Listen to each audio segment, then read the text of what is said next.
بسم اللہ الرحمن الرحیم. السلام علیکم. سوسائٹی میں چینجز آتی رہی from tribal to modern state government یا سوسائٹی آئی. پھر اس ماڈرن سوسائٹی جو ہے ماڈرن چیلنجز لے کے آئی. ان ماڈرن چیلنجز کو ٹیکل کرنے کے لیے ماڈرن سولوشنز بھی لانی پڑی گورنمنٹ کو. وہ بھی جو ہے پچھلے 2 مثالوں کے ذریعے سمجھائے کہ کیا ہوتا ہے. پھر ڈیموگرافک چینجز آئی. ڈیموگرافک چینجز ڈیموگرافی جب ہم پڑھیں گے ڈیموگرافی ایکسٹرا سبجیکٹس میں ہم پڑھیں گے. یہ سوشل سائنس کا وہ سبجیکٹ ہے جس میں ہم کیا پڑھتے ہیں, ہیومن پاپولیشن کو پڑھتے ہیں. ہیومن پاپولیشن کو پڑھتے ہیں.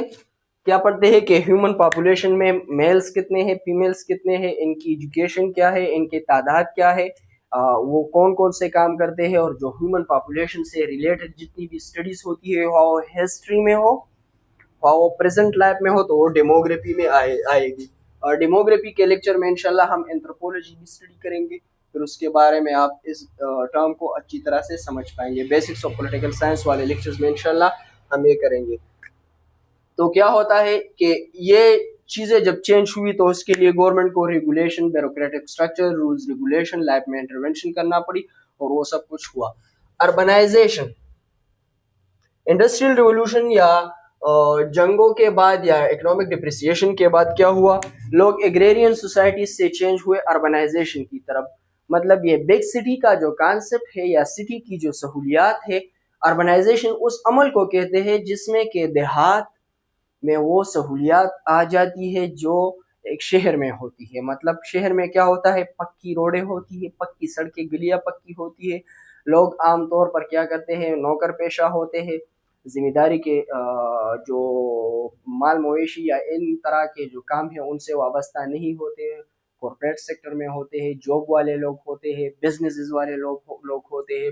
اس میں ٹرانسپورٹ کا بھی ایک بڑا کردار آ جاتا ہے کہ دیہاتوں میں ٹرانسپورٹ کی جو ہے وہ سہولیات زیادہ ہو جاتی ہے, کنیکٹیوٹی زیادہ ہو جاتی ہے اور انفارمیشن ٹیکنالوجی آ جاتی ہے. تو وہ دیہاتی لائف سٹائل جو ہے وہ وہاں سے ختم ہو کے کیا ہو جاتا ہے, ایک یوں کہہ لیجیے کہ ایک سٹی لائف میں کنورٹ ہو جاتا ہے. اگر آپ اپنے دیکھنے والوں کو میں کہوں گا کہ اگر آپ اپنے ارد گرد کے ماحول کو دیکھیں اور آپ سوچ لیں کہ پچھلے 20 سال پچھلے والے سالوں میں اگر آپ چلے جائیں تو آپ کہیں گے کہ ہمارے ارد گرد یہ یہاں پر بھی کھیت ہوا کرتا تھا, یہاں پر بھی کھیت ہوا کرتا تھا, ہم یہ کام کرتے تھے.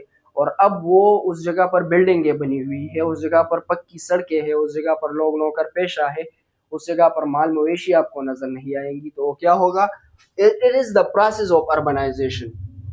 میں ایک سپریٹ لیکچر لوں گا کس چیز پر, اربنائزیشن اینڈ ماڈرنائزیشن. وہ جب ہم سسٹینیبل ڈیولپمنٹل گولز پڑھیں گے جو یونائٹڈ نیشن آرگنائزیشنز کے ہیں, تو اس میں ہم اربنائزیشن اور ماڈرنائزیشن کے بیچ میں جو مائنر ڈفرینس ہے اور سسٹینیبل ڈیولپمنٹ گولز جو یونائٹڈ نیشن آرگنائزیشن نے سیٹ کی ہوئی ہے, ان تینوں کو جب ہم ریلیشن میں پڑھیں گے تو انشاءاللہ آپ اس کو سمجھ پائیں گے. اچھا, تو گورنمنٹ کو کیا کرنا پڑا اربنائزیشن کے لحاظ سے, اپنی میونسپل سروسز کو ایکسٹینڈ کرنا پڑا. اگر آپ دیکھ لیں آج سے کئی سال پہلے لاہور میں دیکھ لیں یا پنڈی میں دیکھ لیں یا اسلام آباد میں دیکھ لیں یا ایون آپ کوئٹہ یا پشاور میں مردان میں دیکھ لیں, تو یہ علاقے جو ہے وہ زیادہ سٹیز کہلاتی تھی زیادہ. مطلب اس میں اربنائزیشن اتنی زیادہ نہیں تھی. اس کی پیریفریز میں دوسری سٹی تک اگر آپ جاتے تو بیچ میں بہت سارے دیہات آ جاتے تھے. اگر آج آپ دیکھ لیں 50 سال 20 سال بعد تو وہ دیہات بھی آپ کو ایسا نہیں لگے گا کہ آپ لاہور سے نکل کے دوسری سٹی میں کب پہنچے.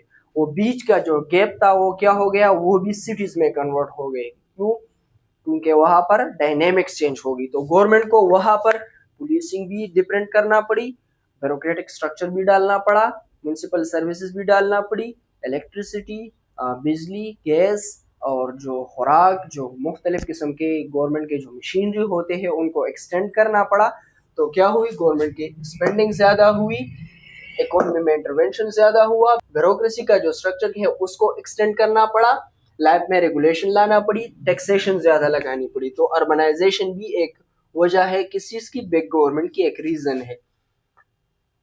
ہاں اچھا, لارجر پبلک سیکٹرز میں اب اگر آپ کو بزنس اسٹڈیز میں سمجھاؤں تو کیا ہوتا ہے کہ وہاں پر 2 ٹائپ آف بزنس ہوتے ہیں. ایک پبلک ایڈمنسٹریشن ہوتا ہے، ایک پرائیویٹ ایڈمنسٹریشن ہوتا ہے. پبلک ایڈمنسٹریشن کیا ہے؟ وہ ایڈمنسٹریشن جو حکومتیں چلاتی ہے، وہ ادارے جو حکومتیں چلاتی ہے. تو کیا ہوتا ہے؟ ایک ہوتا ہے پرائیویٹ ایڈمنسٹریشن، وہ ادارے جو پرائیویٹ سطح پہ چلتی ہے، جس میں حکومت کا عمل دخل نہیں ہوتا ہے، جس کا مقصد بزنس ہوتا ہے، لاس اینڈ پرافٹ ہوتا ہے. پبلک ایڈمنسٹریشن کا کیا ہوتا ہے کہ اس میں ویلفیئر دیکھا جاتا ہے، greatest happiness of the greatest دیکھا جاتا ہے کہ لارجر نمبر کے لوگ کس چیز سے ان کو فلاح بہبود ملے گی، ان کی ترقی ہوگی، ان کو فائدہ ہوگا. تو کیا ہوگا؟ پبلک سیکٹرز جو ہے وہ زیادہ ہوگی، بڑھے گی، فلرش کرے گی، ان کا اسپین آف انفلوئنس، ان کا اسپین آف اسکوپ زیادہ ہوگا. اس چیز کو اگر آپ اس طرح سے سمجھ لیں کہ پبلک اور پرائیویٹ ایڈمنسٹریشن میں کیا فرق ہوتا ہے، تو پبلک ایڈمنسٹریشن وہ ہوتی ہے جس کا گول لاس اینڈ پروفٹ نہیں ہوتا، جس کا گول کیا ہوتا ہے کہ زیادہ سے زیادہ عوام کو سہولیات دی جائے، ویلفیئر کیا جائے اور ان کو فائدہ پہنچے. وہ اس کا انالیسس کرے گی، وہ ویلفیئر انالیسس کرے گی کہ ویلفیئر زیادہ لوگوں کو کس منصوبے سے ملتا ہے.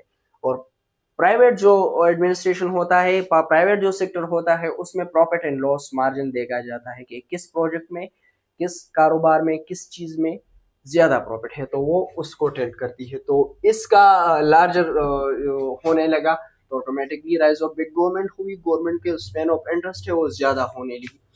اچھا، تو کیا ہوتا ہے کہ گورنمنٹ کے پیرالل کچھ ادارے چلتے ہیں، گورنمنٹ کے پیرالل کچھ ادارے چلتے ہیں. این جی اوز چلتی ہے، انٹرنیشنل این جی اوز چلتی ہے، پرائیویٹ کمپنیز چلتی ہے.